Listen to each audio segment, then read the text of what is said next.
മധുര 17. പ്രണയം മുട്ടിടുന്ന പ്രായം. മുട്ടിട്ടവ വിടർന്നു പരിമളം പരത്തുന്ന പ്രായം. മെലിഞ്ഞ് കവിളൊട്ടി ശുഷ്കിച്ച ഒരസ്ഥിപഞ്ജരമായിരുന്ന എന്നോട് ആർക്ക് തോന്നാൻ പ്രണയം?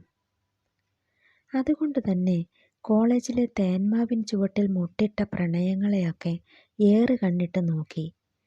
കണ്ടതും കാണാത്തതുമൊക്കെ 4 പേരോട് പൊടിപ്പും തൊങ്ങലും വച്ച് എഴുന്നള്ളിക്കാനും, ഏതെങ്കിലും ഒരുത്തനെ തേച്ചിട്ട് പോകണേ എന്ന് പ്രാർത്ഥിക്കാനും, രണ്ടിലൊരാളെ ഒറ്റയ്ക്ക് കണ്ടാൽ ബ്രേക്കപ്പായെന്ന് ആശ്വസിക്കാനും, പിന്നീട് അവരെ ഒരുമിച്ച് കണ്ടാൽ കുശുംബിക്കാനും മാത്രം യോഗം കിട്ടിയ, ആരും തേച്ചിട്ട് പോകാതെ തന്നെ തേഞ്ഞൊട്ടിയ എൻ്റെ മധുര 17.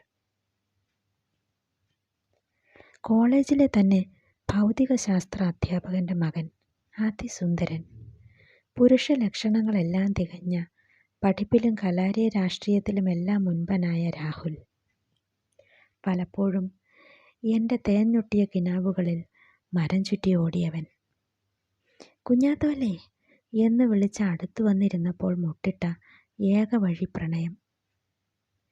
ഇലക്ഷൻ കഴിഞ്ഞിട്ടും ഇടനാഴിയിൽ വച്ച് കണ്ടപ്പോൾ അവൻ വെറുതെ വിളിച്ച് കുശലം പറഞ്ഞ അന്ന് ഞാൻ വീട്ടിലെ നീളൻ കണ്ണാടിയിൽ നോക്കി.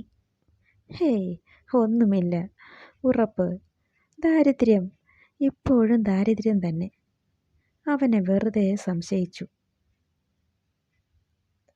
എല്ലാവർക്കും 17 വിരിഞ്ഞ വസന്തം എനിക്ക് 40കളിലാണ് വിരിഞ്ഞത്. ആരുടെയൊക്കെയോ കണ്ണുകൾ എന്നിൽ ഉടക്കുന്നുണ്ടോ എന്ന് സംശയം തോന്നിയ ദിവസം നീളൻ കണ്ണാടിയിൽ നോക്കി ഞാനത് ഉറപ്പിച്ചു. ഇല്ല, അതിദാരിദ്ര്യം ഇപ്പോഴില്ല. സാരിയും ചുരിദാറുമൊക്കെ മാറി മാറിയിട്ട് സെൽഫി എടുത്ത് ഉറപ്പിച്ചതിന് ശേഷമാണ് കിനാവുകളിൽ മരം ചുറ്റി ഓടിയവനെ മുഖപുസ്തകത്തിൽ തിരഞ്ഞത്. സുന്ദരമായ ഒരു സെൽഫി പ്രൊഫൈൽ പിക്ക് ആക്കാനും മറന്നില്ല.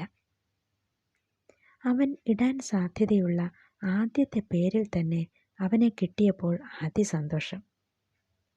മുഖപുസ്തകം തുടങ്ങിയ കാലത്ത് തന്നെ ലവലേശം ഫേക്കില്ലാതെ ഇട്ട നിഷ്കളങ്കമായ profile picture, black and white passport size photo. ഇവനൊക്കെ ഏത് കാലത്താണോ ജീവിക്കുന്നത്? സുന്ദരമായ അവൻ്റെ പഴഞ്ചൻ പ്രൊഫൈൽ ചിത്രത്തിൽ നോക്കി എൻ്റെ 40കളിലെ വസന്തം പുഞ്ചിരിച്ചു.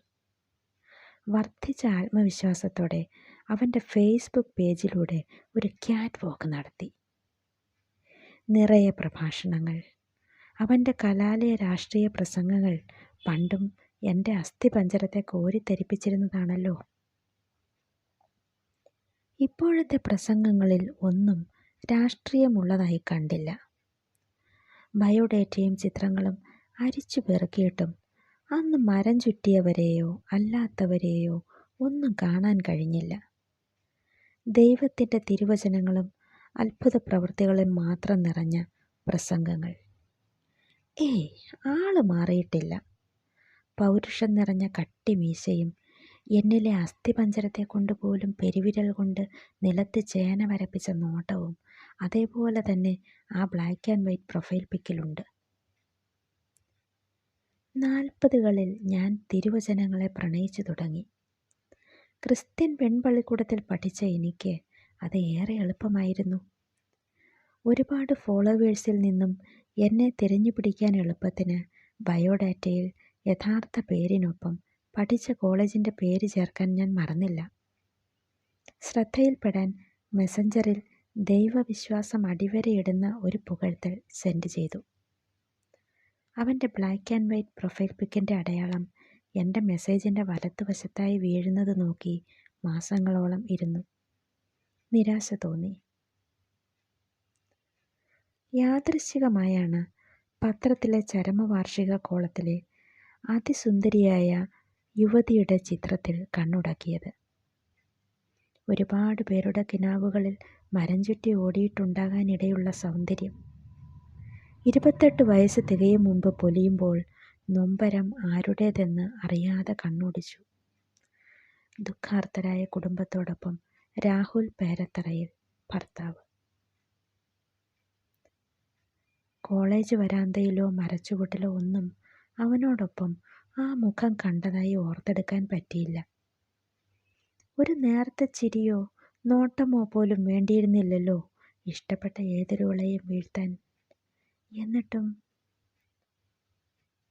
തിരുവചനങ്ങൾ ഇപ്പോഴും കേൾക്കാറുണ്ട്. മുഖപുസ്തക പേജിലെ ആരാധന നിറഞ്ഞ പ്രതികരണങ്ങളിൽ ഒന്നിനും മറുപടി നൽകിയതായി കണ്ടില്ല. എൻ്റെ മെസ്സഞ്ചറിലെ പുകഴ്ത്തലിൻ്റെ വലതുവശവും